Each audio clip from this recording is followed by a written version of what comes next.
man, you lucky you getting me in for week one. You sure? We need a new Jetman. So if you want to be Jetman, Hey, man, talk. Fireman K. Lou. But No. this is the draft season podcast. It is your boy Young Raz coming live from where I often do, Queens, New York. The Mets are losing to the Yankees. I'm in a crabby mood. We got Monday Night Football on with the Jets and the Falcons. Very meaningless things in my life going on right now. But I'm with my player partner as always, Sean 5K. Talk to him. You already know, man. We definitely hit biggest draft week of the season, so it's time to do the homework. Unless you just want to go straight into a draft, doing no preparation, no homework. I mean, I have a theory that if you just let your team get auto picked, you low-key might be on the way to some money, but that's neither here nor there. We definitely let's I'm gonna introduce. We got our third host on the show, K. Lou. K. Lou, we already had you on the mic before. Was our guy. What's going on?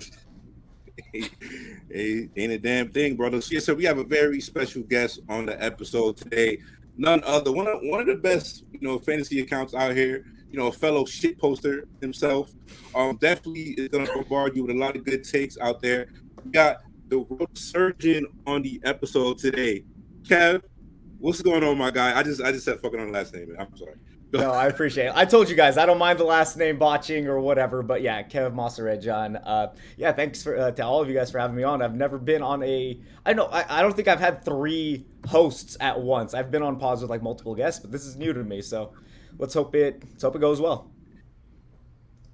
Yeah, man. No, we're very. This is going to be a very conversational episode. I know we sent you the rundown, but we just bounce around and take us wherever the flow actually does get in here. So, I mean, just to tee you off with the quick, the appetizers we start off all of our guests in. Obviously, you've seen some of the work.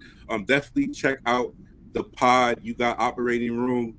Definitely a lot of great content on there. Good episodes of football and actual baseball. You know what I'm saying? I always got to give respect to the guys who do multiple sports.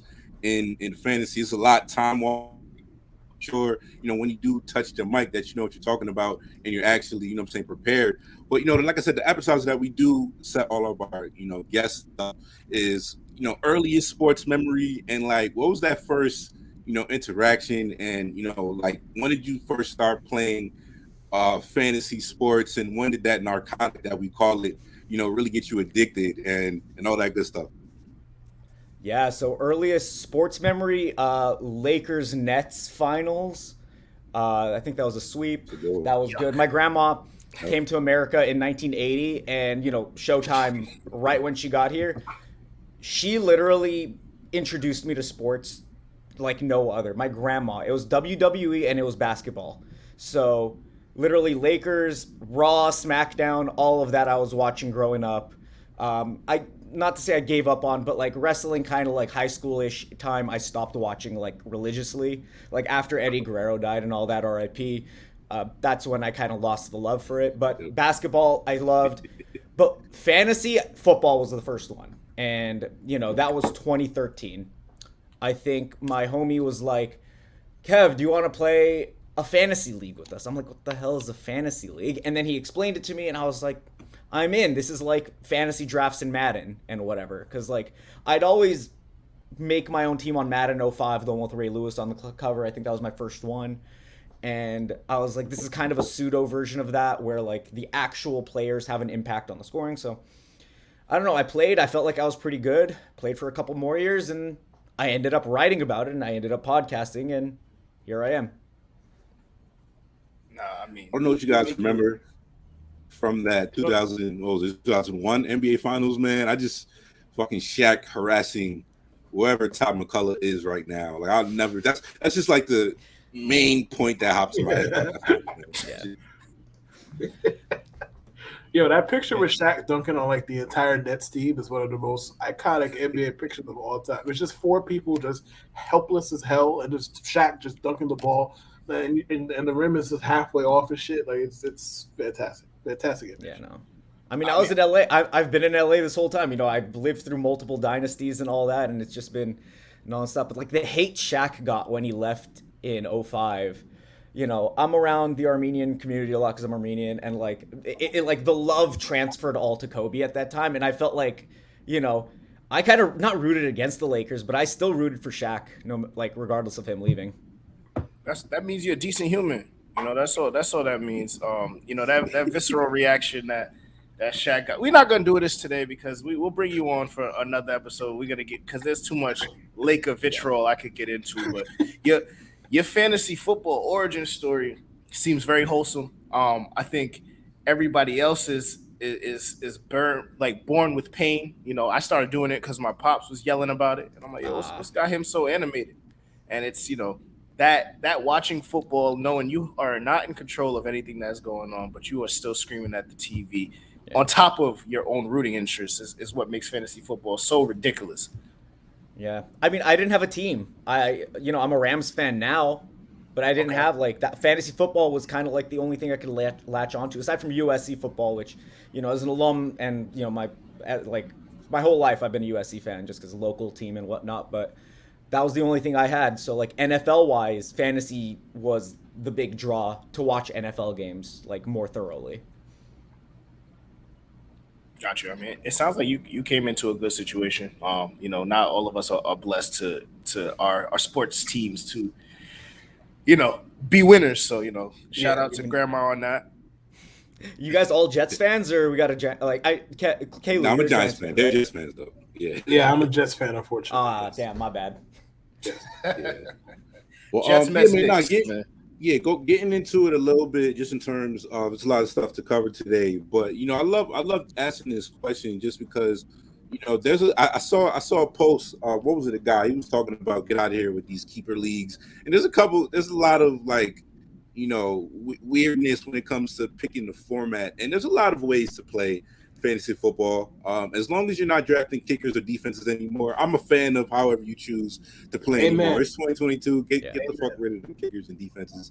But for you at least, Kev, if we made you fantasy czar for a day and you were in charge of every fantasy league, and whatever you chose to be the standard or the best way, the most fun way, if anybody's starting up any startup leagues in the next couple of weeks, what is from somebody who delves into this heavy and plays in a bunch of leagues, what is your favorite format and the best way to make the experience for all of the people in your league high as possible? I mean, I like adding boosters to 50 yard touchdown, 50 plus yard touchdowns, 200 yard games from running backs or receivers, you hit that mark, something that doesn't happen often. And I mean, I like adding a golden snitch rule, if you hit 300 yards, let's say, you win the matchup regardless, because there's no reason you should lose a matchup if a guy goes for 300 yards or some 250 or whatever. Also, first downs, I don't know why they're not more valuable. The whole point of a drive is getting consistent first downs. A catch for zero yards should not count as much as 10 yards for a rush. That the catch accomplished nothing. You got nothing out of it. So a half PPR league with half first down, some sort of mix, that's what I would make normalized, I guess. I mean, I think that's a good way to look at it. I mean, first downs, criminally underrated in fantasy football. And like you said, that 0.5, that even if you're playing standard 0.5 PPR, and it's a 2-yard catch, that, people are getting points for that, right? And you're that's cheap, and you're able to draft around that. But if you're somebody that constantly moves the chains, that's somebody that should get points a bit more than just a running back at the backfield getting 0.5 for 2 yards. Think about dog shit receiving back gets 5 catches for 9 yards. That's the equivalent to 59 yards rushing. That's insane. There's no reason that should be it doesn't make any sense, honestly. Okay, Lou, you're on mute, by the way. Whoops. The Jarvis had 120 catches for 600 yards one year. It was the most disgusting shit I've ever seen. And I've been slandering Jarvis Landry since day one, not drafting him this year. I mean, it just, he's not a Jag. He was good at a certain point in time, but it was unfair in fantasy. Bro, Adam Gase used that man he drafted him in 30 leagues. It was the wildest shit, bro. Yeah. 3rd and 14. Here comes the 2-yard pass to Jarvis. Every drive, it was insane. Yeah, no, like I said, and like Kev said, just in terms of just the eras of football, obviously the NFL is a pass happy league at this point. And once upon a time, before a lot of people, started playing fantasy, like depending on when you actually started, there's a reason why PPR became a thing, because it was a run heavy league. Just to keep the scales of the points scored actually consistent. That's originally why PPR came into the actual fashion. But now, it's like, and I play in PPR leagues, but like you said, I just think in general, like most leagues probably should be half point PPR, gives you the best of both worlds, and it actually just in terms of valuing. Since running backs have changed and the usage has changed, the running backs are now at the bottom of the scale in terms of value, and in terms of like just scarcity, and you can count on basically both hands, and honestly, it's stretching it a little bit at that point, but the amount of running backs that you can trust at that point are limited at this point. And when you get into that glut of wide receiver 2s and wide receiver 3s, there's like 30, 40, maybe even 45 to 50 guys that, like, when you go into a draft, just in terms of the depth of the receiver pool, it doesn't even compare to running back. So I think some of these things, you have to update it with the time. So that's just one thing. If you're controlling your league, just something to keep an eye out. Whatever, it's fantasy football. We're going to play it. We're going to enjoy it at the end of the day. But just for decency sakes, that's one thing to consider. But getting into the actual backs this year, and Kev, it's interesting. Checking out the pod, keeping up with some of the content that you're putting out. I would be interested, and we could go around the room on this, because you get into there's a lot of strategies, and any of these strategies can work in terms of fantasy and building out your team. There's 1,000,001 variables to try and diagnose when it comes to fantasy football, and none of us are that good at choosing. Even the best prognosticators and people who do projections, they're still going to get a lot of stuff wrong by the end of the season. But in terms of the ideal perfect way to build a team out, that you want to depending on if you're playing in a more shallower league, shoot for the stars. The deeper the league becomes, you do want to build in some base and stability into your teams. But we go around the room on this, to start with you, Kev. Like, from your perspective, what's the best way for people going into the biggest draft week of the season, to cover all bases, and give you the best chance? You can't, a big draft, you can lose it, but you want to make sure you are building out your team right, and not like just fucking it up early in the draft. So, to you, what's the best way of building that squad out in fantasy leagues this year? Drafting Saquon. That's all that matters. Everything else, just push it to the side. If you get Saquon, you're winning. I'm kidding. No, partially. My best advice is just starting running back, like, if you can. That's why I don't like drafting first, second, third this year, because you're going to get, obviously, like Jonathan Taylor, CMC, maybe Justin Jefferson, but on the back end of the second round, it gets really thin, and the running back choices get really wonky. So if you can draft later in the round, like 8 to 12 or 10 or whatever you guys play, and grab 2 running backs, like a Mixon, a Cook, Saquon, obviously Saquon, like I said, Eckler if he falls, just getting those 2 workhorse running backs, and then just drafting a ton of those other wide receiver ones that are literally scattered among rounds 3 to 6. So that's a baseline strategy for almost every year, but this year specifically, because those running backs after, like, Javonte Williams, even Kamara's getting pushed up now. So yeah, if you can't get them, you're pretty much reaching for a running back, or you're taking wide receivers that, like, the value's not really there for. How about you, Raz? I mean, this is my qualm every year. Like, this is, people have been going 0 RB, and it's been a strategy. And I'll be candid with the listeners, I've never done it. I have not had the gumption, the gall under that to do it. Like, I'm very scared. But I think right now you have to understand how deep wide receiver is.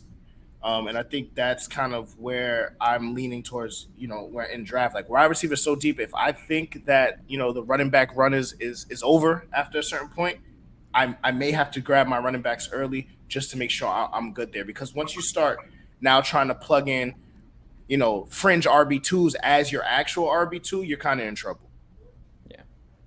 Lou, I don't mean to get off topic right here. I know you have the Yankee game on in the background. What is IKF just hit a ball to the warning track? So is that the fourth ball to the warning track? Around and I thought the ball left the park, and I was about to leave the podcast. I was about to just be like, "All right, we're done here. I ain't doing this no more." It did go over the fence actually. Okay, it bounced over. I was like, "What?" If I can't put a home run off for sure, I'd have just went outside and figured out the rest. But as far as the actual topic at hand, I've done zero RB before. Not really by choice, kind of just it happened that way, and it for me it's gone either great or poorly, no in between. It's either gone really, oh great. I ended up with like James Conner last year, for example, which was like, hey, that's great, found money. And then like another year I finished like last because none of the running backs I did anything with all year hit, so it's all or nothing basically. But as far as strategies, I kind of feel like the hero running back strategy is my preferred. Like I'd rather just take one guy, and if for some reason like Mixon and Barkley becomes a thing, like okay, cool, I'll take those two and move on. But by the time you get to round pick 15, like assuming you're in a 12-team league, it gets kind of dark at running back depending on who you drafted with. So it's like I'd rather just take the one running back, the Najee Harris. Like I'm not thrilled about taking him, but somebody like that in the first round, deal with the rest of my team, and just hope that RB2, like the value makes sense at some point in round 4, round 5, somewhere around there. Like I'm not sure exactly who, but I'm not that interested in the middle class. Like the David Montgomery, like no, I'm good. So just good. Just now give the me one of Yankees the top fucking backs, bunt, and then I'll figure out the rest later. Montgomery almost had a season save though. Khalil Herbert was like carted off, but he's back now. So, but that's like the only way it works out. Like if you draft those guys. So, the reason I'm saying start running back early because like it's the scarcity issue. It's why like we talked about saves. Why would you draft them early? Because they're not really available as common later. Like workhorses are so, I don't want to say feeble, but like it's it's less and less of them around the league. So.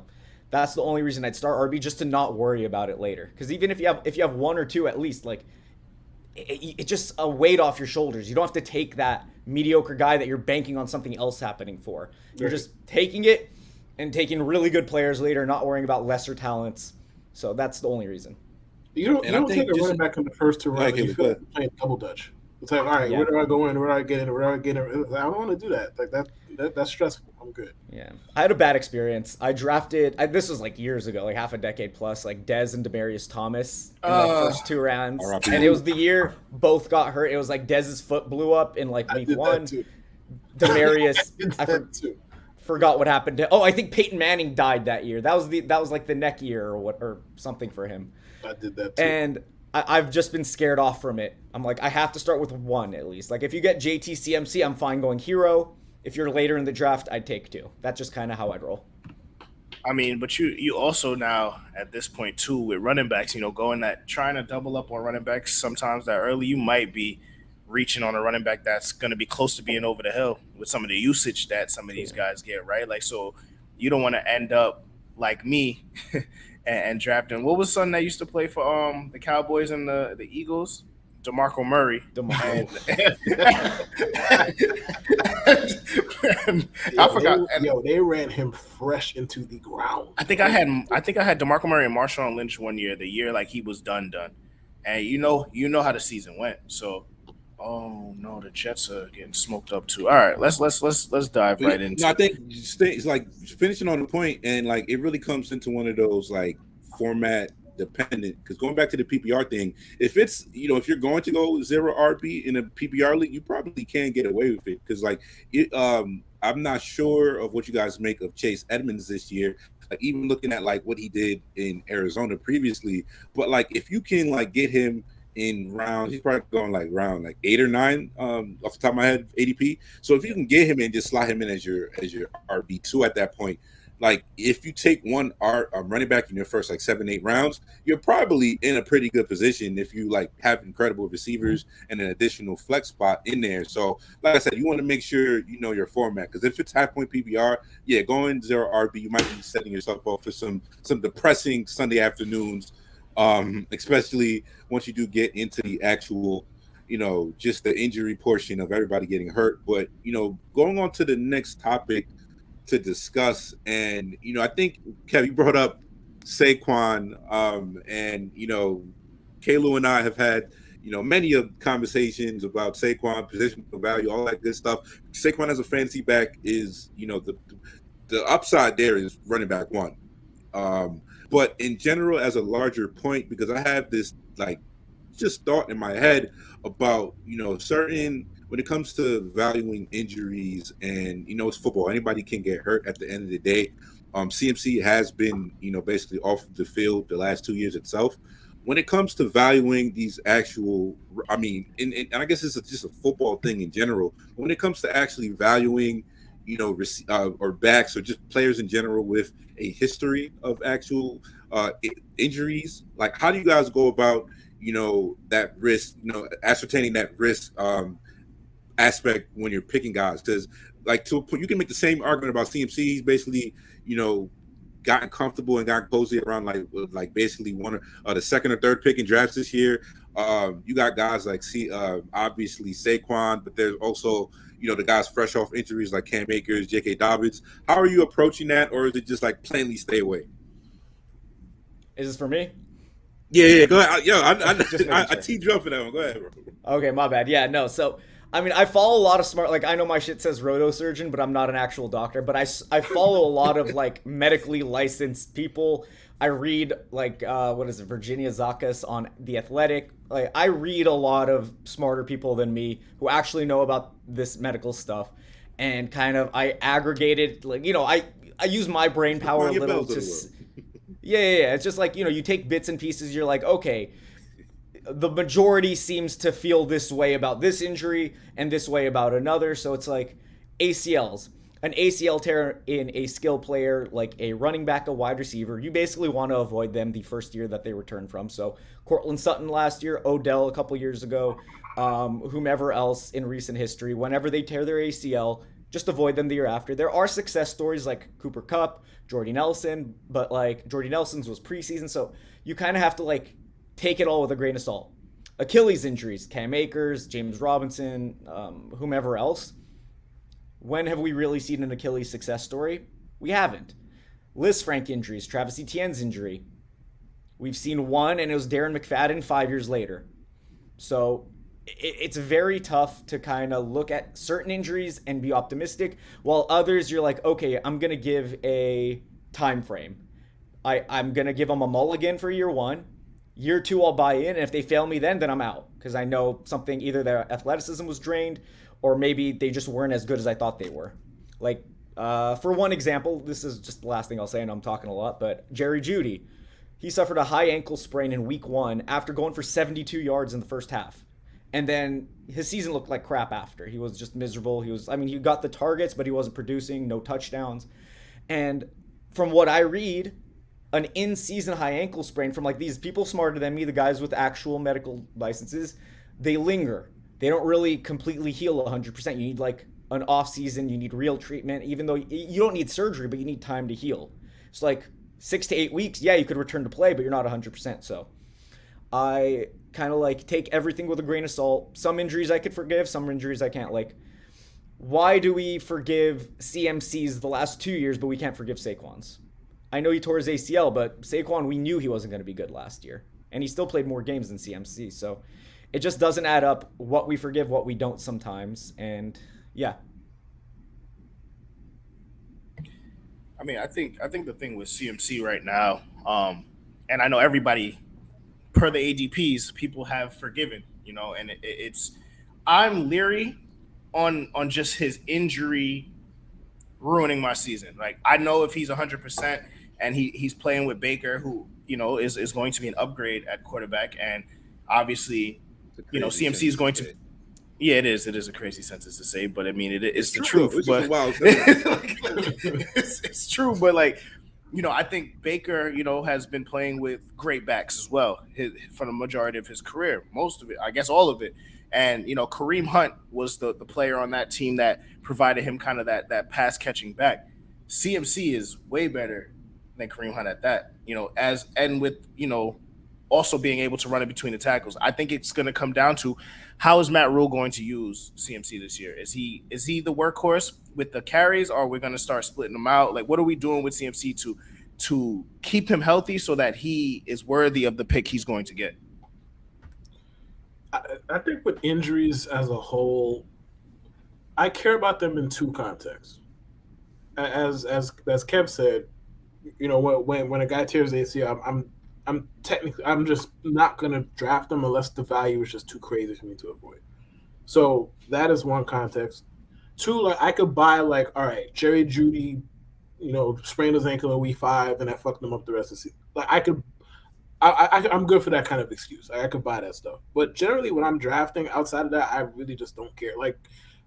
Christian McCaffrey is a perfect example because it's like, all right, I get the risk. I'm not blind. I see that the man has missed however many games the last 2 years. I get it. Okay.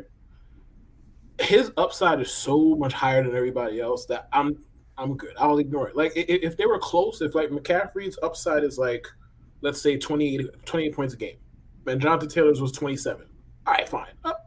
I'll take Jonathan Taylor and be done with it. It ain't that. Christian McCaffrey can wreck a game unlike any other player. So, I'll just take him and be done with it. Now, if he gets hurt, are you fucked? Probably. But that's a risk I'm willing to take. And I know that's kind of wild to say about 101 because you really don't want to fuck up 101. But this is also the NFL. Jonathan Taylor could get hurt walking down his stairs tomorrow. He could. It could happen. You know what I'm saying? Saquon Barkley got hurt last year. Well, what wasn't he backpedaling? Yeah. And somebody stepped on his foot. Some bullshit like that happened. I mean, it's football. All these guys could get hurt. It is what it is. I'm pretty much injury agnostic at this point. Yeah. I care about what's lingering more than anything. Dalvin Cook has a torn labrum. They haven't repaired that. That's common knowledge. Not common knowledge. I feel like I've been hearing about Dalvin Cook's torn labrum for 5 years. But he keeps missing games. Torn, man. Yeah, and they just don't repair it because they're he'd miss a significant portion of the offseason and season or whatever, and the Vikings are kind of just trying to get all the juice they can out of him. Right. I mean, I did say with Dalvin Cook, they're talking about getting him more catches, trying to limit, I guess, the carries. But Dalvin Cook, he's usually somebody I have, right in that tier 1, top of tier 2 as a back. But like you said, this shoulder injury, his shoulder injury last year cost me in the playoffs, right? So it's if this is something that they're not going to continue to, they're going to continue to just let linger, like you said, it's where now does somebody like Dalvin Cook fall on your board? I mean, he still played a ton of games. They still bring him back after, they're done with it. So I go with what teams are going to, Fernando Tatis, he has the torn labrum before the PEDs and before this season and the wrist stuff, but ringworm, of course. Shout out ringworm. But they just let him play through it. Dalvin, they're oh, the shoulder's back in place. You're good to play. So I'm still drafting him back end of the first round, fringe, wherever he goes. But I'm okay with it because, like you said, they're going to give him more passing attempts and maybe they limit the rushing, which, rushing, what is it? It's a third compared to a target. So you'd rather just have the more targets even if he has 50 less rushing attempts. So yeah, it's not that big of a deal. My thing is with Dalvin Cook, if you're taking him, you kind of just got to build in the fact that he's probably going to miss games. And I mean, you could say the same thing with McCaffrey, but for the most part, McCaffrey's injury just all right, I'm injured, I ain't coming back. That type of shit. But Dalvin Cook is all right, you're probably going to get 14, maybe 15 games out of him. Now, sometimes he misses games at the most inopportune fucking times, but I mean, he's going to miss 2 or 3. For the most part, that's just how it works, man. I really like the Vikings this year too. So it's part of the offense. As a whole, you're just Vikings might have a top 6-7 offense. You want the starting running back. There's just a certain aspect of, there's going to be risk when you're building out a fantasy team, and you can't, there's the angel on one side of your shoulder. You want to limit risk at a certain point, but the devil on the other side of your shoulder, you're kind of damned if you do, damned if you don't. You avoid the risk one way, you might get cooked on your backside, with the risk. So, it's just one thing to keep in mind when you're drafting. I like K-Lou said, as more of a volume drafter, I try, get shares of as many of the best players that you can. I understandably, Kev, I don't know if it's the most leagues you've ever played in. I know a lot of these guys, it can get crazy. People. I've done some, in my day, going back to fantasy baseball, some of my like I've had like two full ESPN accounts of drafts previously of teams previously. I don't know what your number is of just like the most leagues you've done, but like that's one thing like as a volume drafter that I do take into consideration. Yeah, I mean, best ball kind of messed it up for me. So like I'm in like dozens of drafts because I don't have to set the lineups. So it kind of made me, we're all degenerates to one degree or another, whether it's betting or fantasy or whatever. But best ball really just like hooked me because I'm just like, I don't have to give a shit about this like after I draft it. Draft one. Shout out to our good friends over at Underdog Fantasy. Go ahead, Caleb. I mean, I think for me with best ball, I love the convenience of it, but it takes out that strategy part of it for me. I think that's the lunatic in me wants people at 12:59 still thinking about who they're gonna start. Like that part of it is still the thrill of it for me. So like I still play in a lot of those leagues just because you want the poker flush. You want the flush. I need to beat people because they're overthinking. Like that's what happens in some of those leagues. Obviously, and you beat yourself 1,000 times as well in fantasy football. So it's frustrating. Like best ball, I play about 2 or 3 of those leagues. Draft and forget it, and just kind of see how the season goes, just with your draft picks. But that still set your lineups. I think it's still what keeps me going in fantasy, because if it's all best ball, I'm not going to be as invested as I am with all the other leagues. Yeah, just getting people in the leagues to play and for people to keep up with it. That's the frustrating part. You don't want people dropping off week 9, week 10, because then just makes the leagues lame. I have a home league. I've been going 10 years strong. That's awesome. But just having multiple leagues where people have to set their lineups, it's really difficult to sustain. Yeah, so moving on to the next topic that we wanted to go down. Just another one, just in terms of backs that you guys are targeting as nice. I mean, Kev, we already know you threw out the Saquon there, but just in terms of we go around. I mean, I don't know how many drafts, Kalu. I know, Kalu, you had your first draft recently. Yeah, I did one. Yes, you did your one. So at least for you, Kevin, somebody who's done a lot of the higher stake leagues and a bunch of best balls. Who are like your most owned backs to this point of the actual draft season? I mean, I talked about him yesterday, Kenneth Gainwell. I'm not a fan of Miles Sanders. I was when he was coming out, but he's just been so mediocre since coming. And like, you have 3 years, you're getting the touches, and you're not doing much with it. They clearly don't trust him. Gainwell, he led the team, not the running backs, in red zone touches or opportunities last year, targets and whatnot. He's the guy they like. Like Boston Scott, he might take like those first 2 downs, but if Kenneth Gainwell's the like full-time third down back who kind of mixes into the first 2 downs, that's money in the Eagles offense. So him and Dearness Johnson. So like these are just the cheaper backs I'm looking at. Like everybody, we're all drafting the big name backs. Like that's not anything crazy, but like Dearness Johnson for the Browns, because one of him or Kareem Hunt's gonna go. It doesn't make sense to keep both. They signed him, they gave him the tender, but it's a very movable contract. It's under $1 million. Kareem Hunt, obviously bigger name. We saw the connection with maybe the Eagles, which would screw me, but I think Dearness Johnson is just so cheap. If he does go to a team, becomes their running back 1 for at least a couple weeks. He's like the last pick in your draft, and you might have him as a starting running back for 6-7 weeks. Yeah, Jerome Ford also has been looking pretty good for them as well over there. But Kalu, I will get your opinion on this just in general. So we actually talking about looking at going over just ADP. What is your biggest? I think every year, and we kind of spoke about this a little earlier off air, but every year in drafts, whether it's baseball, whether it's football, there's a player who lingers around in drafts for a couple rounds, and you're like, do I want to take him? Not really. But sometimes the value just keeps going the further he drops. Is there anybody looking at the ADP that you're afraid that you're too low on, and you might not have enough exposure to, that has a chance to actually, get back some value during the season? You're gonna ask me the question that's gonna make me give you the answer that makes me feel yucky. All right. Don't say CH, brother. Oh God, there it is. I got it out. Look, do I think Zeke is a particularly great football player anymore? No. I don't. Like, I think he's fine. Like, I don't think he's bad. Like, he's just, you give him the ball his 20 times, he gets his little 90 yards or whatever, 85 yards, whatever, gets a touchdown. You feel good about yourself. You go home, like, he ain't gonna do nothing flashy. Like, he ain't gonna shake nobody out of their socks. Like, he ain't doing none of that. Like, he's a straightforward grinder. You know, he's a good pass blocker, all of that, right? But that's beside the point. The fantasy value, look, he's going in round 4 on average right now. Yeah. Like, what we think and what coaches think are two entirely separate entities, right?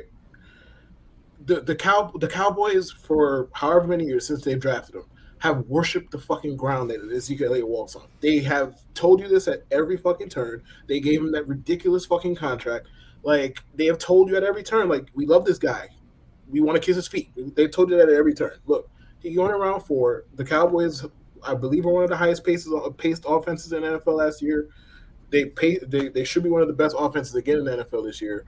He's going to get all the goal line touches because, again, they're paying him $1 gazillion.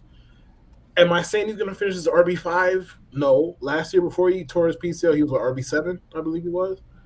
Look, given the upside that he actually does have, it's probably the hate is probably gone a little bit too far. Like, we're just sick of Ezekiel Elliott and we're drafting him as accordingly as such. Yeah. I mean, did he ever repair the PCL? I don't think we got any reports of surgery because. No, I think they just said he like rested on it. Yeah, they said he rested it. What that means, I don't know, but they said he's good. Yeah, and going back to the second in regards to going back to the Zeke thing, he outsnapped Tony Pollard 124-45 in the red zone and 51-10 inside the actual 10. So, you know, I'm a fan of Tony Pollard, and he definitely, change of pace back.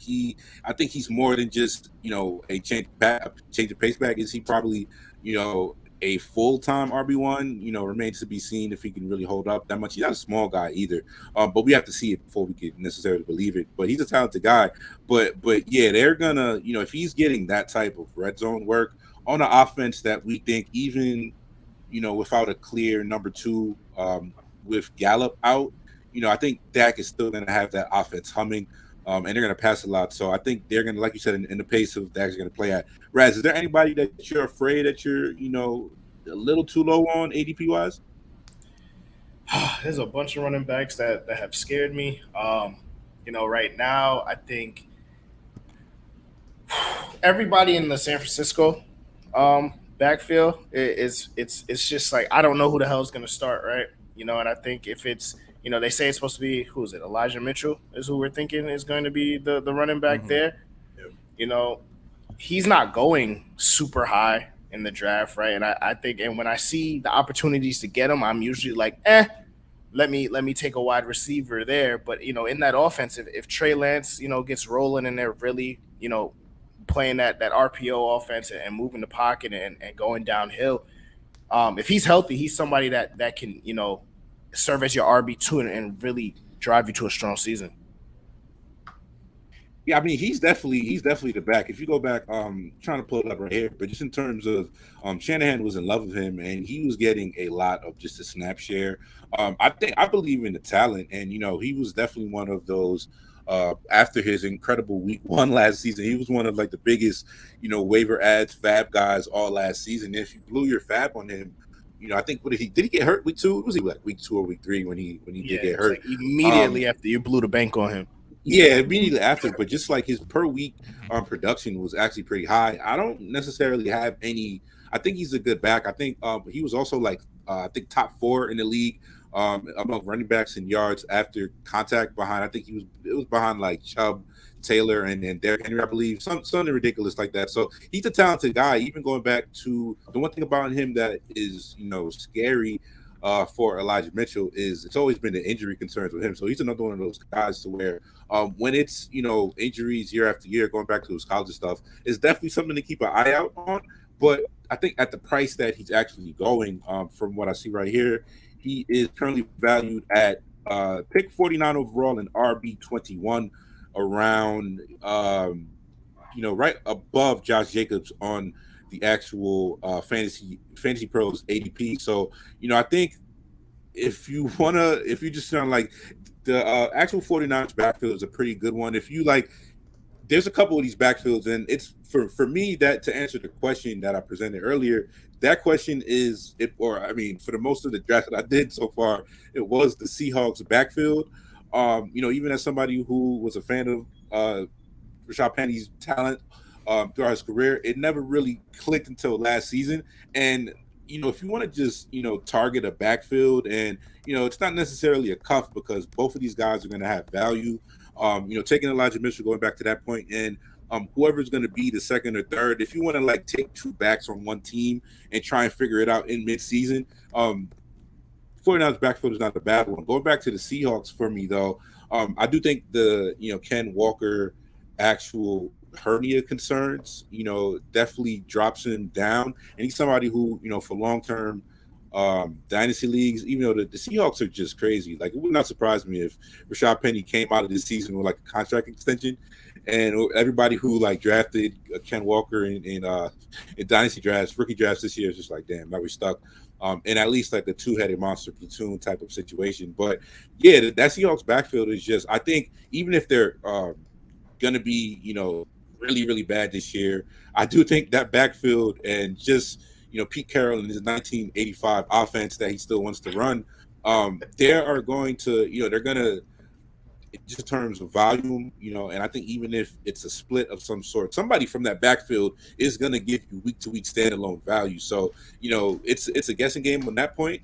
But Kev, were you are in on Rashad Penny this year, right? Oh, I love Rashad Penny, man. Look, he's healthy now. What were we talking about all these backs? CMC, healthy now. Saquon, healthy now. Whoever it is, all these running backs we're drafting, like Kenneth Walker, he's not healthy. As the hernia, that's a 6 to 10 week, up to 10 week injury, which rookie back, Pete Carroll, we saw what he did to Rashad Penny. Why wouldn't he do the same to Walker if he's not healthy? So, I don't know. I look at it as a situation where he's on a contract for 1 year. They have no ties to him. I know you mentioned the extension, but I think that's highly unlikely, especially if Penny has a really good year. His talent is undeniable. I think we've seen it, saw it last year, like almost 1,000 yards on like 100 rush, not like something like that. Point being, if these guys aren't available week one, I'm concerned because they could go on PUP, they could go on IR, something could happen. You never know what happens. Like Rashad Penny, Kenneth Walker, apparently he was sore after surgery. They had like some, like, oh, we're going to take it day by day. That already, red flags going off. So I'll take Penny. I think the offense doesn't matter for a running back like him because, like you said, Pete Carroll doesn't care. He's going to run the ball. 3.5 quarters, he's going to run the ball. They're not going to really have to shift their offense until the last 6 minutes. And even so, we've seen Drew Lock support running back ones like Melvin Gordon, Philip Lindsay in the past, and like these are the last couple years at least. So I think the offensive issues are overblown, especially because they have DK and Tyler Lockett, two very fast wide receivers on the outside, and both of them are going to have to command attention on the perimeter. So I think Penny's going to have plenty of room to run. They're not going to be able to stack the box when you have two like wide receiver one type talents out there. Yeah, going back into, just keeping a look at some of these ADP values out here, and, just trying to find somebody who is going to burst into, legitimate RB1 production, just especially going into like next year. And, there's a couple guys that, value wise, for people who are going to be drafting soon, it's good to, have your, pulse on the actual temperature of these guys. Kalu, a point of contention that we've argued about for a long time, and he's definitely been here. We just brought up Javonte at least. There's a couple guys. I mean, I'm a huge DeAndre Swift fan as well, but he's already going as basically like a back end round one. It's kind of one of those things you kind of have to be in before we actually see. But I thought, it's funny because I think Javonte is actually going around where I would consider him. But I think a lot of people are a little concerned about Melvin Gordon's role on that team this year. And, Melly isn't cooked by any stand. Like, I don't think he's not done yet. And he was pretty good this season. But I think just like after week 11 last season, I think Javonte had 3 consecutive games of 20-plus fantasy points.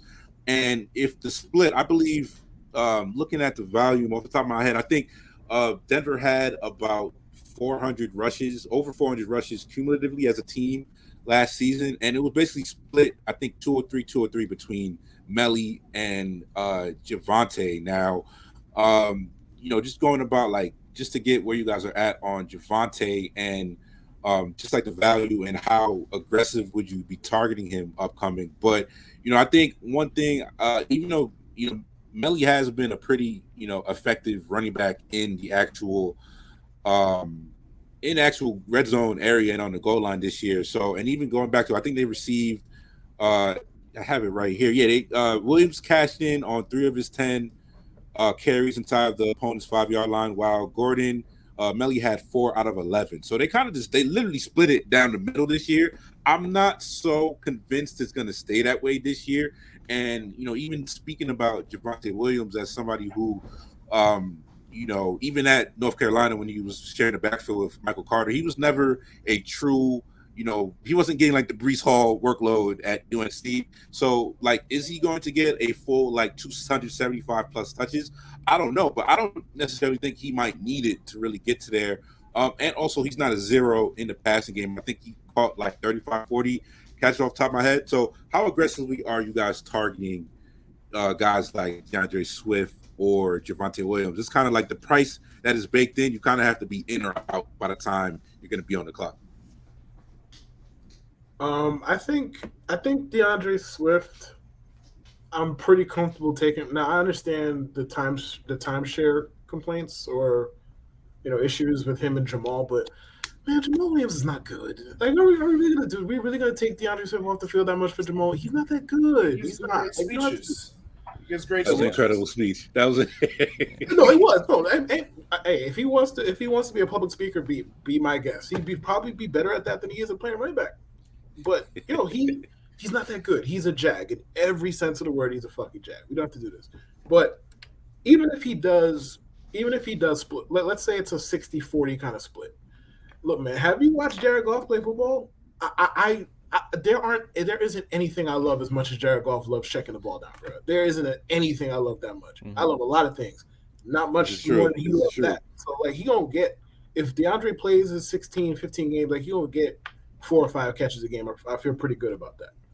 I think the Lions offense is going to be a little bit better than people think they're going to be. Not like they're going to be a top 10, but I wouldn't be shocked if they were like the 18th best offense, which is more than fine for Swift and his potential. But I'm taking him pretty comfortably. I'm not really thinking twice about it. Javante, for my own mental health, I have to at least pause because the Melvin Gordon shit is going to be annoying. Like, it might not be annoying all year. I kind of feel like it's going to work out where they split the carries pretty evenly, split the touch pretty evenly, and then once they realize the game starts to matter more, they're just all right, Javante, go break loose.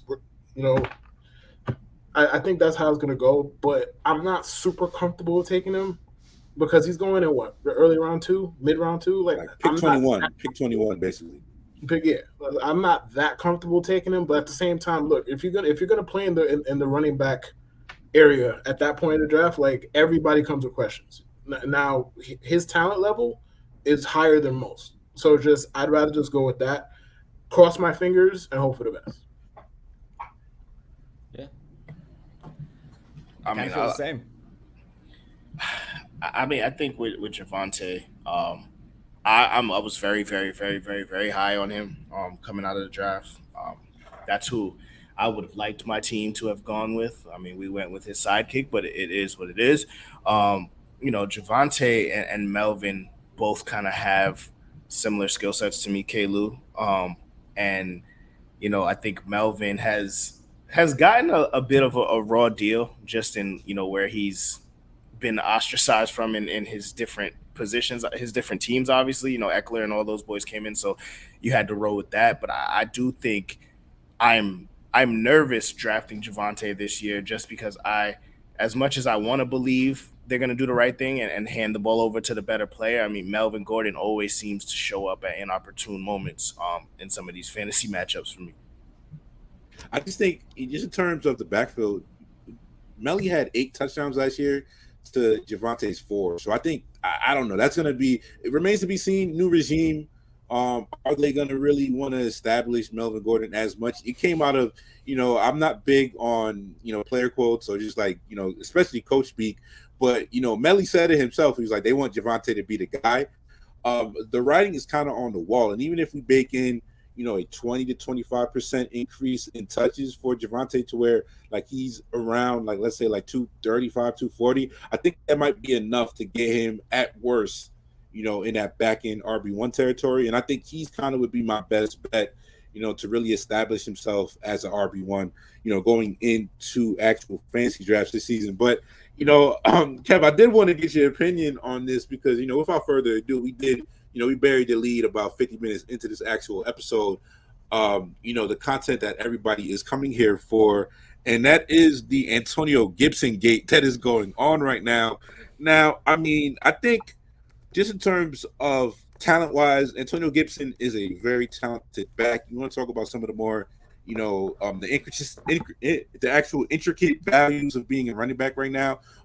He's not as polished about being a full-time back, whether it's he's somebody who I think after a year, if you really watched a lot of the Washington football team last year, it's understandable to know why he was kind of in Ron Rivera's doghouse. I'm talking like silly errors, missing blocks, fumbles, things like that. It's very like coaches are fickle, as we've seen with guys like Bill Belichick, Kyle Shanahan. It doesn't take much for you to get on the bad side of an actual coach. Now, Brian Robinson, decent talent, nothing. I don't think he's a more talented back than actually Antonio Gibson. And then there's also the McKissick point of the actual conversation. So, I think it's extremely interesting. I've kind of like early in a bunch of the best balls that I did, I was taking Antonio Gibson because the value he had. I was taking them both, to be honest, between Antonio Gibson and Brian Robinson. Brian Robinson was going around, pick 200 at a lot of those early best balls, and that price has skyrocketed. He's probably going to be inside. I would probably estimate, probably in that, as a floor 140, but you're probably going to see him go off draft boards around like that 120-ish, maybe a little higher depending on how aggressive people are. But Antonio Gibson is a talent, and even watching the preseason game against the Chiefs this weekend, like he pops off the screen when you watch him as a talent. Like even he's playing with freaking Taylor Heineke, which is not a great sign after like basically the ones came off the field for Washington. But there was like one play where they used him on like an angle route out of the backfield, and I'm just like, this is the CMC Washington CMC thing was probably a little too aggressive because we throw out that label about being a generational talent way too often, like in not only football but like basketball especially.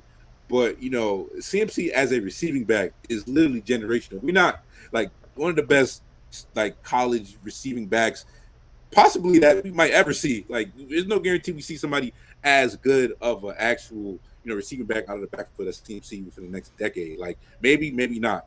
But for the people who are on the bridge about Antonio Gibson, what is your take on that? This shit's gone too far. I still have him as a top 20 running back. Like he's like 20, but it's crazy. This guy back-to-back seasons with 1,000 yards, back-to-back seasons with at least 10 touchdowns. That's not a bad running back. Like you can't convince me this dude is someone who should be going around Alexander Madison, a backup running back. That's where he's getting drafted now. I saw him going behind Ramondre Stevenson in like a big money draft. Like, guys, what are we doing here? It makes no sense with James Cook too. James Cook, ridiculous. James Cook's gonna be the third back on the the Bills. My bad. Like Zach Moss is gonna play more than James Cook at least to start the season, and they're going at the same place. What did I see yesterday, or when was the Washington game? Whenever Saturday? It was. Saturday, yeah. Was it Saturday? Whatever.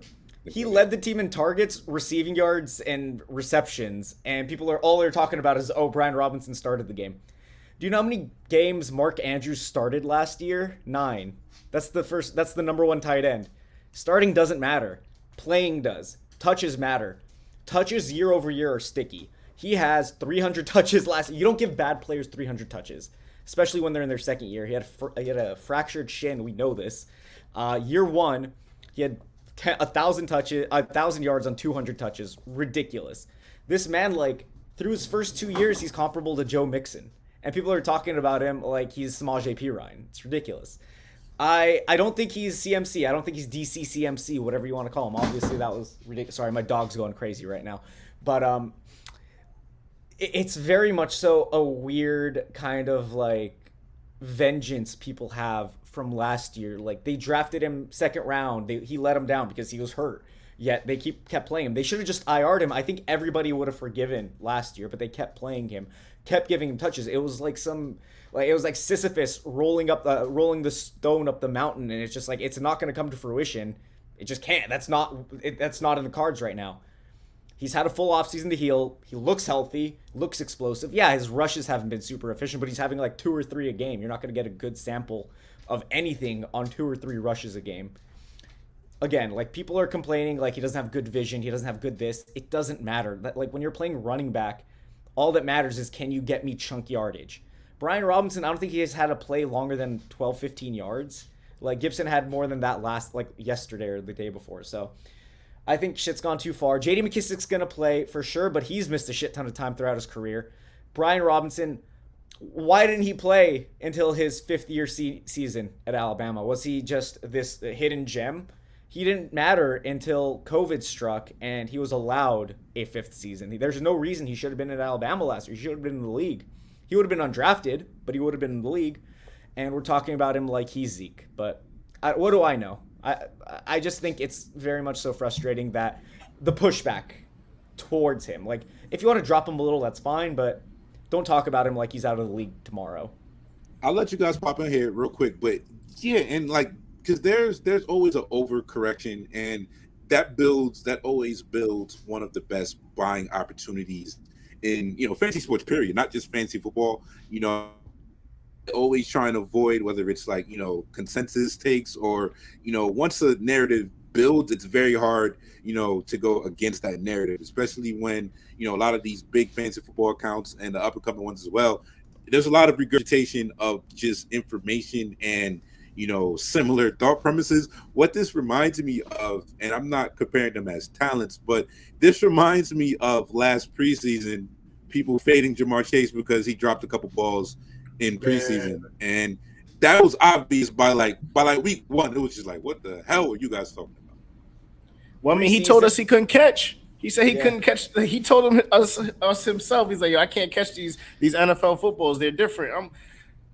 Nigga, that's scary. When I'm trying to draft somebody, you don't ever want your wide receiver saying the ball is different. Like that lie, brother. People lie every day, B. Yeah, I mean, it was ridiculous. But here's the thing with Jamar. My fear was Joe Burrow coming off the AC. Like I was like, oh, Burrow might be mid because the O-line's bad and they're not gonna have time. It didn't matter because Jamar Chase was a god, and also he didn't play football for a full season before that. So I was like, there's just a lot of bad going on here. I'm not interested.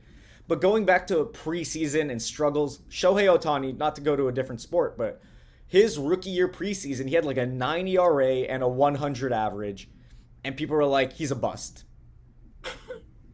That's the best player in baseball, my best player talent in history, maybe. But aged pretty well. Preseason doesn't matter. Well, I would say.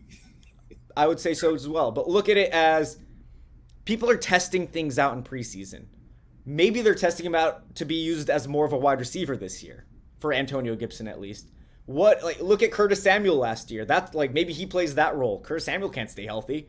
Like Jahan Dotson, I mean, he's nice. Terry McLaurin obviously going to play, but they don't have a tight end. They might be rolling out 4 receivers. They might need Antonio Gibson to be that 4th receiver. They might have 2 running backs on the field because Gibson was a running back turned wide receiver.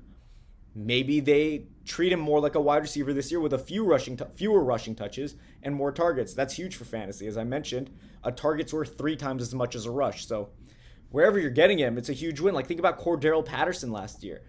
Yeah. Where the hell did Cordero Patterson come from?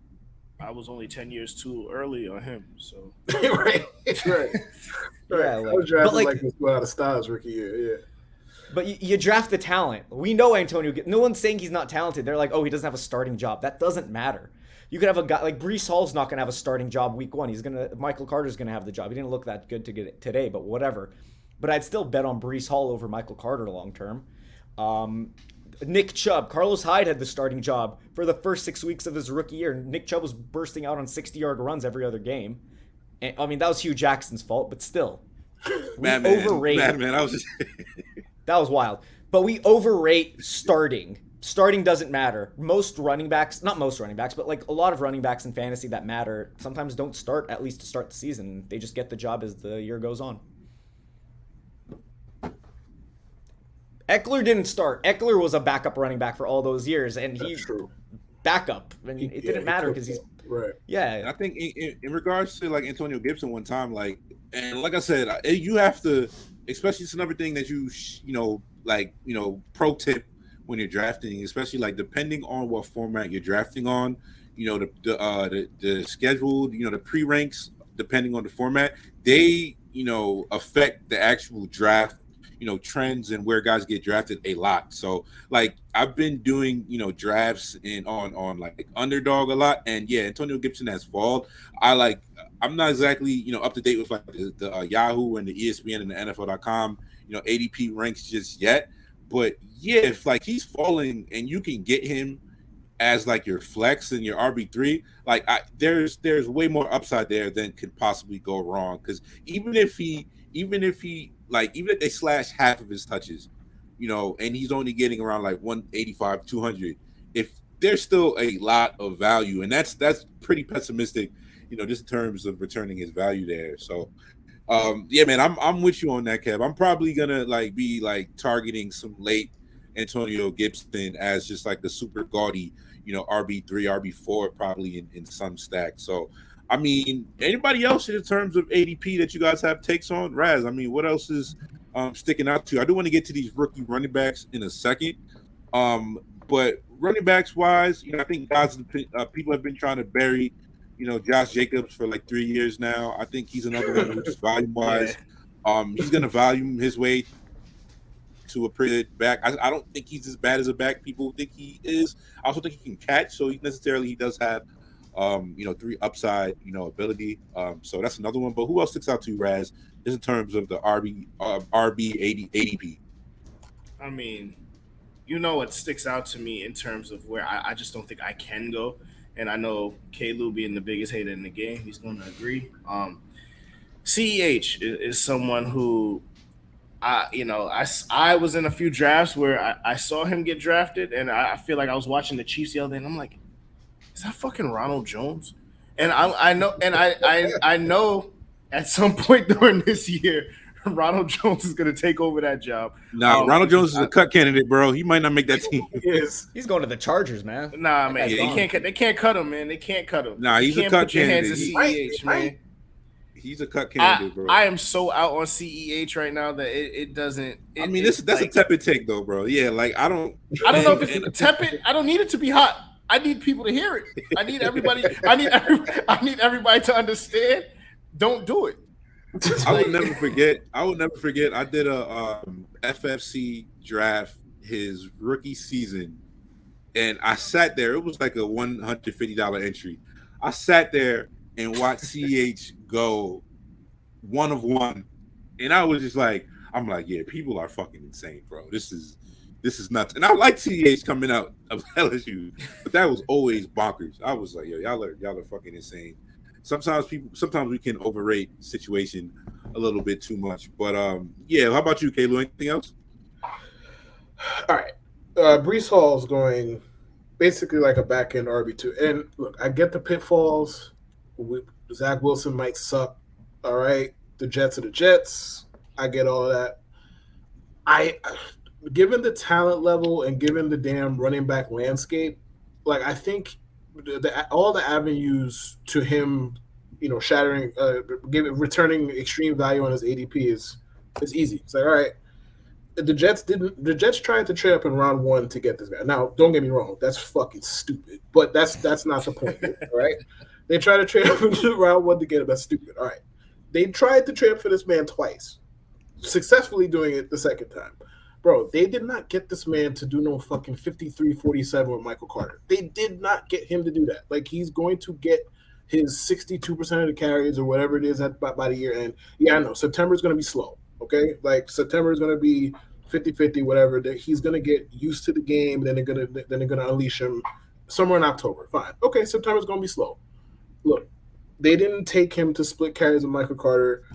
I ain't saying to go take the man in round 2. I ain't saying no shit like that. But like, yo, end of round 3, you should probably start thinking about it. Especially again, if for some reason you had gone wide receiver beforehand, and now you're looking kind of musty at running back. Like, all right, take Brees Hall, be done with it. His ADP right now is RB24 according to Fantasy Pros. I feel pretty comfortable with him clearing that. Like, he's gonna clear that. He's gonna be good. The Jets' offensive line is fine. I think the Jets are going to be run heavier than people would like them to be, and by people I mean Jet fans who want the quarterback to be good and fun. Like, they're going to run the ball more than people want them to run the ball. So take them. Thank me later. Kev, were you a Zach Wilson guy coming up? I hate Zach Wilson, man. That dude sucks. I don't like Zach Wilson. Look, it's nothing against the MILF Hunter or whatever. Like, I think that's all fun and games. But when it comes down to it, like, nothing about his game outside of like, you know, those big splashy plays. He has like no fundamentals. This, like, not to say, oh, fundamentals are everything, but you know, baseline, he gets skittish when there's pressure. He doesn't take the, like, not to say he doesn't take the check down, but like, he can't make throws within like 7 to 15 yards. Like, he'll throw into double coverage regularly within those shorter area plays. And like, yeah, downfield, he has nice touch. He has a great rocket arm, whatever. But, and you know, hey, maybe this sounds like the excuses that were made for Josh Allen that, like, you know, obviously they worked out, but Josh Allen's built like a superhero. My man is taking 150 hits a year. Zach Wilson 2 years in a row now has a knee injury. He's like 6'2", 210 wet maybe.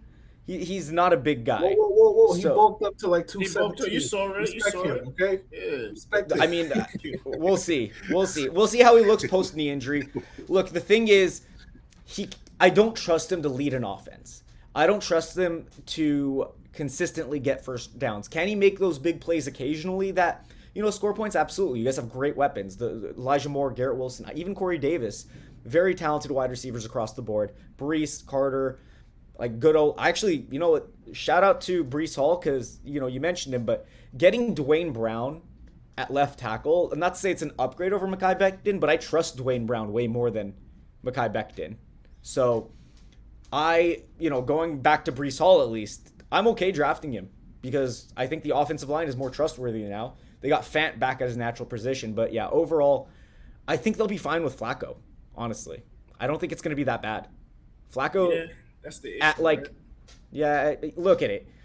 Even if he's bad, he's not league worst bad. Zach Wilson last year was league worst bad.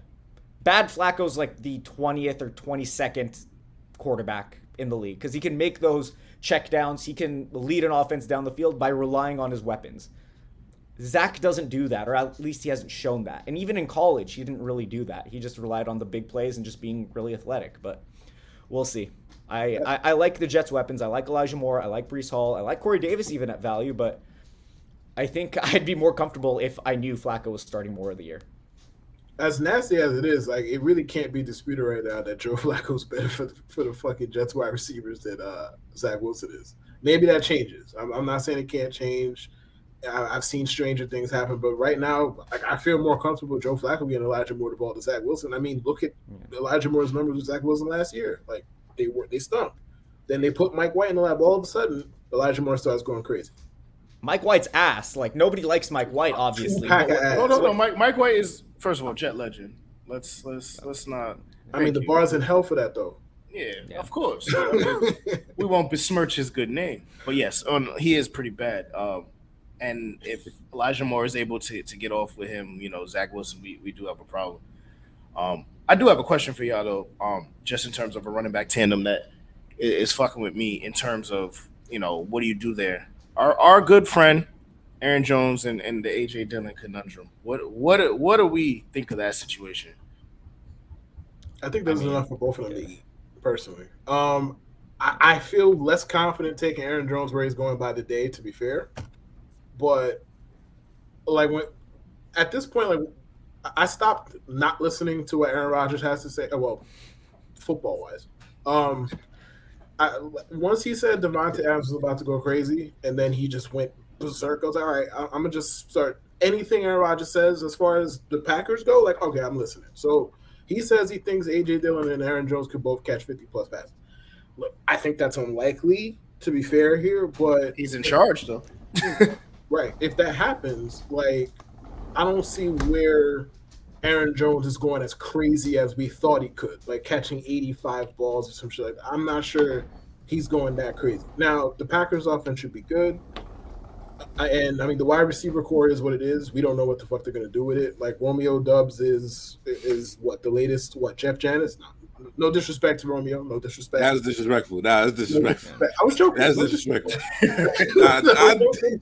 That's Take crazy. that back, bro. Disrespect. Yeah, disrespect taken, bro. Yeah, Romeo's nice. Romeo's nice. Don't get crazy here. Romeo. His hands a little shaky, but he can do the rest of what you need him to do. Nah, he looks fine.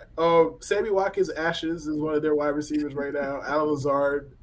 Rogers swears by Alan Lazard. I'll listen to him. Like, fine, I'll draft Alan Lazard just because A-Rod told me to. Fine, go ahead. I'll draft him. But AJ Dillon, like he's going where now? Like round 5, round 6? Yeah. Like 51, 80 consensus ADP, 53, 20 RB 24, overall consensus 53rd player. So like middle of, that's that's a little too rich lot. for me. It's a little too rich for my blood, personally. I'm not telling nobody not to draft him there. Go ahead. But for me, like with a round 5 pick, I'd rather go with somebody with a higher ceiling than what AJ Dillon is, barring an injury. Yeah. What were we talking about with David when I said David Montgomery? You need something else to happen to really win big with that pick. Obviously, Aaron Jones, AJ Dillon, bigger upside with the Green Bay offense. But overall, you're paying the price to find out with both these guys. Like Aaron Jones, second round, obviously he's had the target share. He's had, he's been really efficient. But last year, AJ Dillon outdid him in the red zone. And AJ Dillon's a really good receiving back too. So you mentioned they both could catch 50 passes. You're paying for both of them. You're really just paying hand over fist. And I'd rather not play the game of trying to figure out which one it is that becomes the RB1 eventually if an injury hits or whatever, because that could happen to anybody. It just feels like I need too much to happen with both. And I don't want to pay a second-round pick for Aaron Jones. I don't want to pay a fifth, sixth-round pick for A.J. Dillon. Gun to my head, I'd rather take A.J. Dillon just because he's cheaper, and I think he's really talented. So, yeah. I mean, give me like a quarterback. You could take Lamar or Kyler where A.J. Dillon's going. I could get my quarterback one and not worry about that the rest of the draft. Yeah, quick stat here on AJ Dillon, because he's somebody who I have him in so many like dynasty leagues, and like he's definitely somebody like if you have him in a dynasty league, like he's just like as somebody who was like a second round rookie pick. Some values are better, depending on the format. Like it's going to be a lot to really take him at that slot where he's going in drafts. But last year in the 10 games that AJ Dillon played with Aaron Jones available, in which he did not score a touchdown, AJ Dillon only had 1 week inside of the top 30 scorers PPR. So if what Rogers is saying is correct, and he actually, is getting, let's say, like 3 or 4 catches a week on top of the red zone actual work, then it's just like, AJ Dillon might, really be able to like return some value on there. But, upside from where he's taken, I don't know how much higher his upside is, barring like the actual Aaron Jones injury, and remains to be seen. And they're gonna have to run the ball a lot. But and I'm a fan of AJ Dillon. But that's you're definitely drafting him at his helium. So I mean, finishing up on these rookie running backs that are gonna have a actual impact in redraft leagues, dynasty leagues, whatever you are doing this year. But a couple guys that come to mind. I mean, we already spoke about Brian Robinson, so that's that. Dameon Pierce, who, interesting value. If another one of these guys, depending on when you draft, drafting earlier, you get opportunity to get guys, at a better discount. My brother Raz here took Dameon Pierce 6th overall in the rookie draft this upcoming week, which is that was a lot, but you got to draft for your team. So where are you at on Dameon Pierce as a talent, Kevin? I think he's good. I mean, I don't want to say that's high praise, but for a 4th round running back, you'll take that. He's a starter. They literally held him out of the last preseason game. He was healthy, reportedly at least. So, I mean, how valuable is the starting running back on the Texans? Probably not very. Not a lot of touchdowns. The targets are going to go to Rex Burkhead, unfortunately. I don't know why Rex Burkhead's still in the league. But he's there. You can't deny it. They're going to play him. Marlon Mack, he's relegated to like a backup role, but he's still going to get touches. I think this is a ugly committee with Dameon Pierce leading the way. And if you got him 2 weeks ago before all this hype started, you killed it. You got like 150th, 160th pick. That's going to be a starting running back, a flex option. But am I going to pay a top 100 pick for Dameon Pierce? Probably not. Even though I should rank him there. Those are two things. You rank someone somewhere, but would you actually want to draft them there? Maybe not so, because you could see other guys with actual upside and fantasy value. Like, his upside requires a Rex Burkhead injury and the Texans' offense to be not bottom 2, which it probably is. Rex Burkhead was RB10 the last month of last season, I believe, and he helped me win money. That's disgusting. I'm gonna slightly. I'm just throw that one out there casually, and also say that fantasy football is a fucking scam. No, jokes aside. Dameon Pierce, I like the talent. I like the player. A 2-down running back on a bad offense equals what? Is my question. Like, I don't get me wrong. If you had drafted him 3 weeks ago and you got him in round 10, round 9, wherever you were getting him, hey, life is good. But you ain't got nothing to complain about. Now you start talking about round 6 and say, am I really going to do this with a Texas running back? Like, if Burkhead disappears or retires, fine. We're having a different conversation because I don't know who the hell else they're going to throw the ball. Marlon Mack? I don't know. But if Rex Burkhead is the passing down back, Dameon Pierce is the 2-down back, and we don't expect the Texans to score a lot of touchdowns. Where's the real value here is what I'm asking. Like, he could be a flex. Cool, but it's one of those where the real life player and the fantasy player's values don't really coincide. Like, you're way more excited about watching him in real life as opposed to drafting him in fantasy. Well, we gotta make it clear before I'm slandered on the channels. This was a rookie draft in a dynasty league on a team that already has Najee, JK, and like Josh Allen. Like, I'm just stocking up running backs at this. Like, I know Josh Allen's a quarterback, guys, so don't kill me on that. Shout out to Josh Allen. But you know, when you have that as your quarterback, that's a set it and forget it kind of player. We're hoping that Dameon at some point, it's probably not going to be this year. We know that. But as he takes hold of this lead back position on that team, hopefully as they improve, the talent is there. Yeah.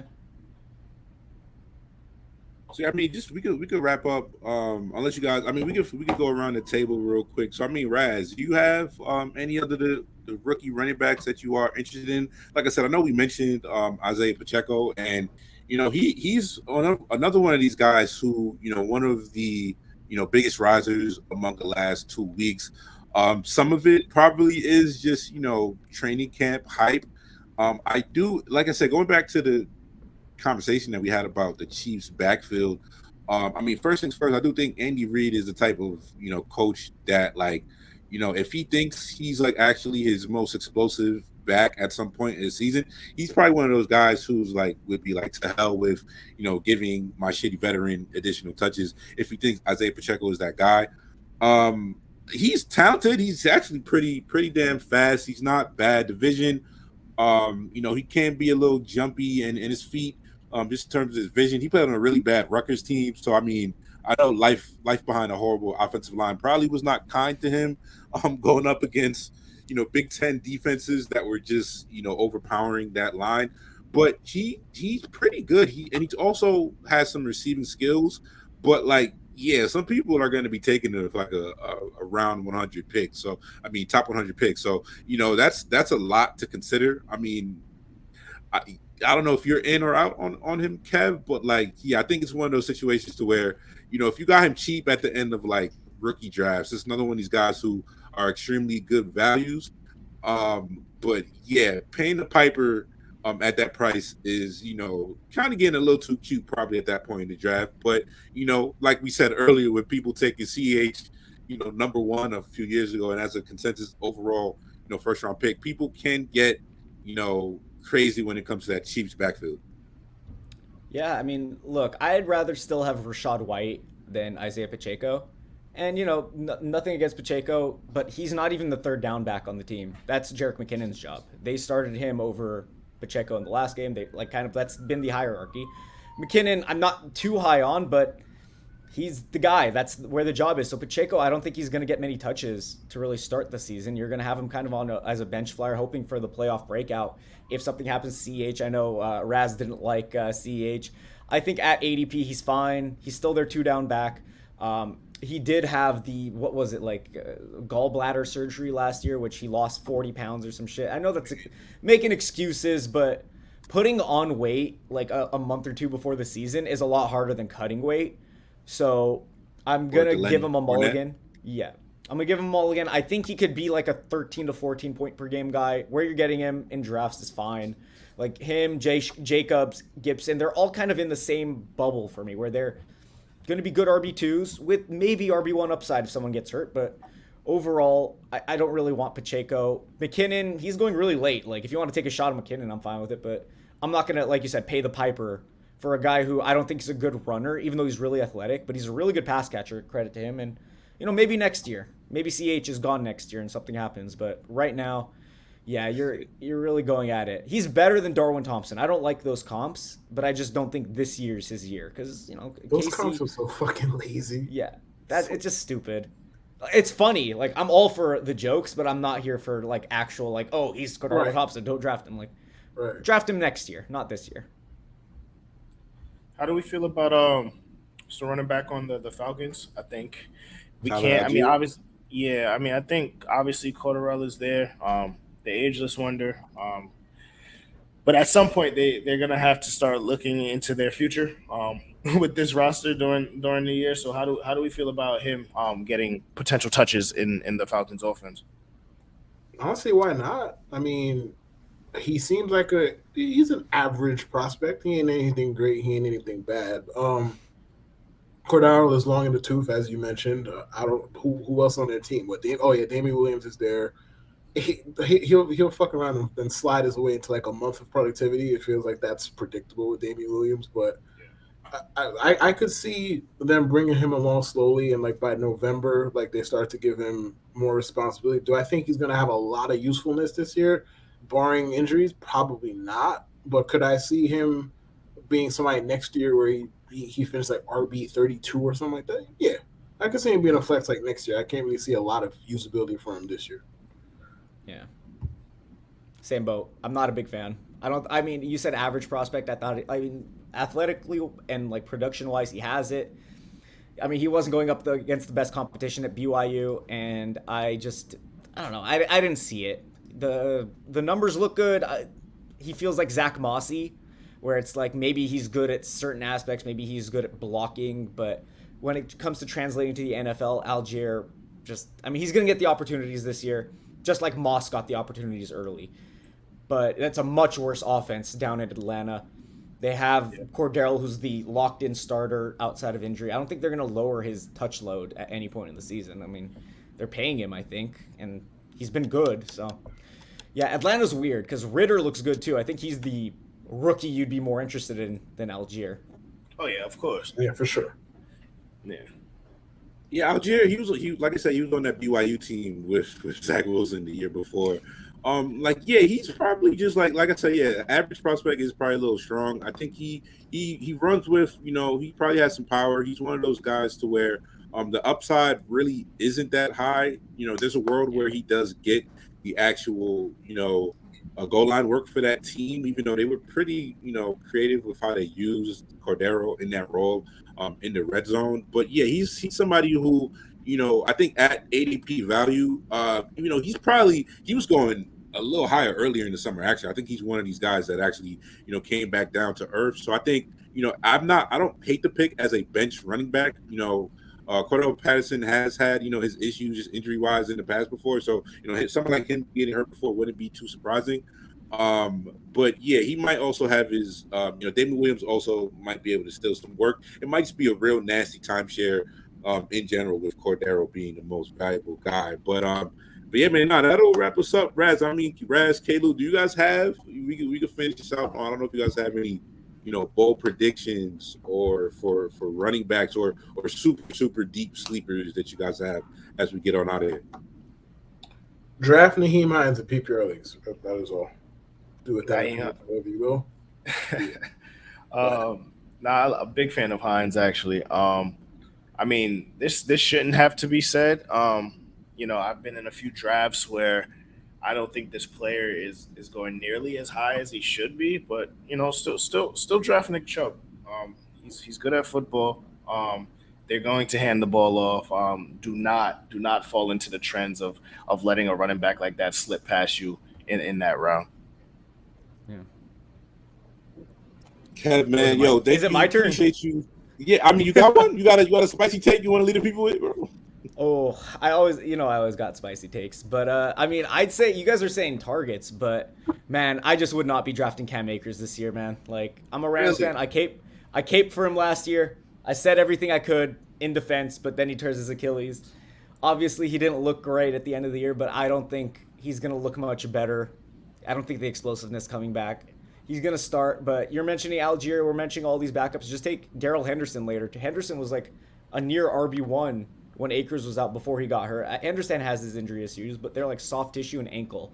So like similar to what CMC deals with. So fade Akers, draft Henderson, and profit, I guess, because I'm a Rams fan. I'm telling you, like, this hurts me to say because I loved Akers last year. I was taking him round 1. I took him 8th overall in a draft. Just didn't work out. And yeah, don't shoot the Hail Mary on a guy who's going to average maybe 12 points a game and maybe lose his job. Just save yourself the trouble. Yeah, man. I don't know if this is like my super deep target, just somebody who, I think another rookie running back. I got to eat crow on, James Conner because he was incredible last season. I don't see him necessarily, giving that same value that he did last year. But I think just in terms of that backfield in general, I think by the end of the season, I think it's going to be clear that Keontae Ingram is the best non-James Conner back on that team. He's going to need some injury, but he's somebody who, I think, if you know anything about like college football and that, he was originally on Texas and then he transferred because of Bijan Robinson, who, remember the name, pretty damn good running back prospect, probably, has some, upside to be maybe even like the 1-of-1 in rookie drafts next year. He was a pretty damn good guy. Kev, USC back. I think he's actually pretty good, and he looked all right in the preseason as well. So I know we did mention Eno Benjamin as well, but I do think he's going to be that guy to watch in that backfield. If anything does happen to James Conner, I think he probably has the highest upside to really make a splash in that Arizona backfield. But once again, Kev, Roto Surgeon, appreciate you again for hopping on here, man. This was a blast. Like I said, we definitely get you back on here in the future to talk, whether it's like baseball, teach FBI, football, all that stuff, man. Plug the pod. I don't know if you have any content coming out soon before the season starts. Let the people know where they can find you at, all that good stuff, bro. Yeah, so Roto Surgeon on Twitter. That's where literally every thought that goes through my mind goes. I'm sorry if I spam your timelines, but that just that's how it is. It's just I'm bored. I'm at home. I got a day off. I'm gonna tweet. You know how it is. But the Operating Room podcast, we're releasing that weekly. We got the 100th episode coming up. I'm gonna have like a bevy of guests. Just try to like do a super pod where I do like 5-minute segments and kind of get that all going. So check out the Operating Room, all platforms. Writing wise, I'm not really writing anything big right now because I've been working on my rankings. So those will be on Fantasy Pros. They'll be released tomorrow. So check those out. And no, thank you for having me. Sean, Raz, Kalu, the other Kev. I mean, this has been fun. Kalu, the hardest working Jamaican in podcasting, brother. Plug the pod, all the good shit. Check out the last episode we did with Kalu, Middle Initial Podcast. That was glorious, amazing content, if I say so myself. But Kalu, plug this shit real quick. We had a prediction of a fucking tie for the first time in podcast history. Somebody went down the schedule and looked at a game and they said, it's going to be a tie. But Middle Initial Podcast, myself, Andrew Case, Drew Jackson, my podcast, all with Kevin. I drop every Tuesday or Wednesday, depending on how the week's going. Listen to those, and keep listening to the Draft Season podcast. Raz, take us out of here, my G. Man, running backs, make or break your season. Fantasy football, do not fucking sleep. Get your running backs. I know you cowards and you lunatics that like to do the zero running back. Call yourself being different. I look forward to taking your money this year. This is the Draft Season podcast. It's your boy Young Raz signing off.